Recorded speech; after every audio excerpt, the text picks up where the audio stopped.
Weh kawan, inilah ya Mas AHY ya, ini mendapat lagi penganugerahan Man of the Year 2024 kategori pemimpin transformasional dari Yayasan Duta Indonesia Maju. Ini luar biasa kawan ya. Jadi segenap jajaran Kementerian ATR BPN mengucapkan selamat ya kepada Menteri, yaitu Bapak Dr. Haji Agus Harimurti Yudhoyono. Nah ini ya kalau kita lihat kawannya, perkembangan ya Mas AHY ini semakin diberikan tanggung jawab, semakin diberikan tugas ya, maka semakin matang dalam menyelesaikan tugas. Dan banyak orang yang terus memantaunya, pasti baik dalam maupun luar negeri ya, terkait perkembangannya. Dan ini adalah perkembangan yang sangat positif ya. Jadi semoga ke depan tidak ada lagi yang ya merendahkan atau meremehkan seseorang ya. Karena apa? Orang yang bersabar itu ya bukan berarti diam, tapi menjadikan suatu kritikan itu adalah sebagai vitamin ya, vitamin semangat untuk terus belajar, untuk terus berbagi ilmu. Dan ini fakta, salah satu sosok ini adalah Mas AHY, dan ini sudah dicontohkan oleh para senior baik Pak SBY maupun Pak Prabowo. Dan saya sangat meyakini ke depan Mas AHY akan menjadi pemimpin di negeri kita ini ya, sebagai generasi ya penerus kepemimpinan yang ada saat ini. Nah, itu kawan, tetap semangat, anak muda harus maju, dan kita semua harus saling mensupport, saling mendoakan. Karena apa? Ya, setiap orang pasti punya kelebihan dan kekurangan. Setiap orang ya, baik itu pejabat maupun bukan pejabat, baik pemimpin maupun rakyat biasa, itu pasti punya kelebihan masing-masing ya, tentunya sesuai kemampuan dan batas kemampuannya. Jadi memang kita diharapkan untuk saling menghargai ya, saling menghormati, saling menasihati, saling mengisi ya. Bukan berarti kita merasa lebih hebat daripada yang lain, tidak. Nyatanya kawan, waktu Mas AHY baru pensiun dini dari TNI, itu tidak sedikit orang yang nyinyir, tidak sedikit orang yang mengkucilkannya, tidak sedikit orang yang berbicara terkait itu mayor baru kemarin, ini begini ya kan. Tetapi ingat, Mas AHY tidak pendendam. Bisa jadi orang yang kita rendahkan ya akan melampaui daripada apa yang ada di dalam pikiran kita ya. Makanya siapapun, kita semua jangan suka merendahkan siapapun ya, apakah itu dia rakyat jelata, apakah dia pedagang kaki lima, apakah dia itu Gojek online, tidak boleh direndahkan ya. Karena pasti ya, misalnya seorang pedagang bakso pasti punya kelebihan yang tidak dimiliki oleh pejabat ya.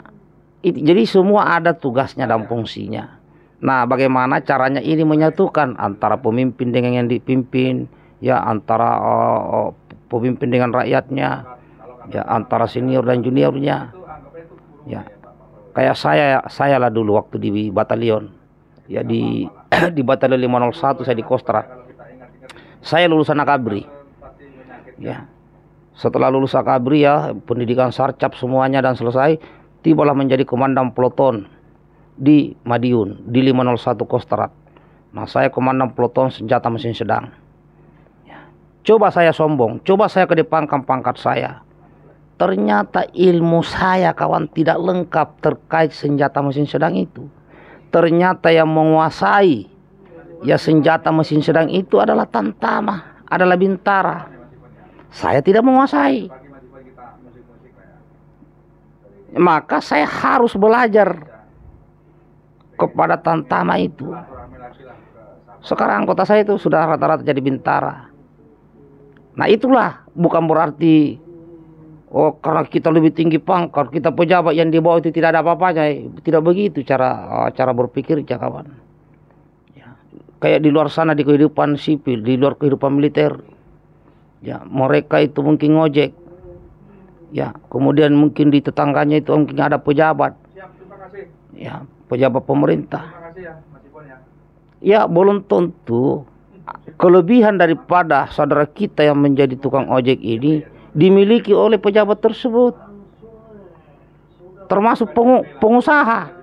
Pengusaha boleh punya duit, boleh punya posisi bagus, tapi belum tentu ya dia menguasai kemampuan karyawan-karyawannya. Tidak. Maka itu dibutuhkan satu kesatuan. Nah, kita lihat sekarang ya Mas Ahaye terus berkembang positif. Ya terus dilirik baik dari dalam negeri maupun di luar negeri. Nah, yang ada sekarang itu adalah kita saling mendukung sesuai kemampuan dan batas kemampuan, saling mendoakan. Ya kalau misalnya ada yang mau diberikan masukan, ya berikan masukan. Karena sekali lagi pemimpin yang hebat salah satunya adalah pemimpin yang mau mendengarkan masukan daripada bawahannya. Ya, orang yang hebat adalah mereka yang mau mendengar orang-orang keluhan di sekitarnya. Sehingga jikapun ada keluhan-keluhan itu bisa ya diterima atau tidak diterima, yang penting mendengarkan dulu. Kalau bisa diselesaikan itu keluhan, berarti memang itu adalah tugasnya. Kalau tidak bisa diselesaikan, mungkin bisa diarahkan kepada orang yang bisa menyelesaikannya. Karena tidak ada masalah yang tidak bisa diselesaikan. Semua masalah bisa diselesaikan. Ya kan? Semua. Apa masalah? Bisa diselesaikan. Yang penting kita harus mengukur kemampuan dan batas kemampuan kita.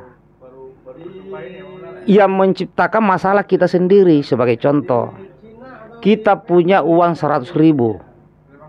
Maunya beli motor. Ya itu kita yang menciptakan masalah itu kawan. Kita menciptakan. Ya punya uang 100 juta. Tapi mau beli Fortuner. Itu kita yang menciptakan masalah itu. Makanya masalah bisa diselesaikan apapun itu jika kita bisa mengukur kemampuan dan batas kemampuan kita. Demikian juga ya lulusan mungkin dia tidak punya pengalaman ya sebagai pemimpin, ya tidak punya pengalaman. Ya ini masih bisa dipelajari. Kalau masalah jabatan-jabatan politik masih bisa dipelajari. Tetapi kemampuan-kemampuan yang tidak bisa dipelajari itu susah bos. Tapi karena dia masuk ke dalam bakat. Untuk menjadi DPR RI bisa semua jadi anggota DPR. Seluruh Indonesia bisa. Ya. Untuk jadi bupati, jadi presiden, jadi menteri semua orang bisa. Tapi pertanyaannya, ya seberapa cepat mereka bisa menyelesaikan dengan tugasnya. Nah itu tentunya dibutuhkanlah orang-orang yang berpendidikan, yang punya pengalaman dan sebagainya. Nah saat ini kawan, Mas Ahaye pengalamannya semakin oke. Mantap, baikkan videonya.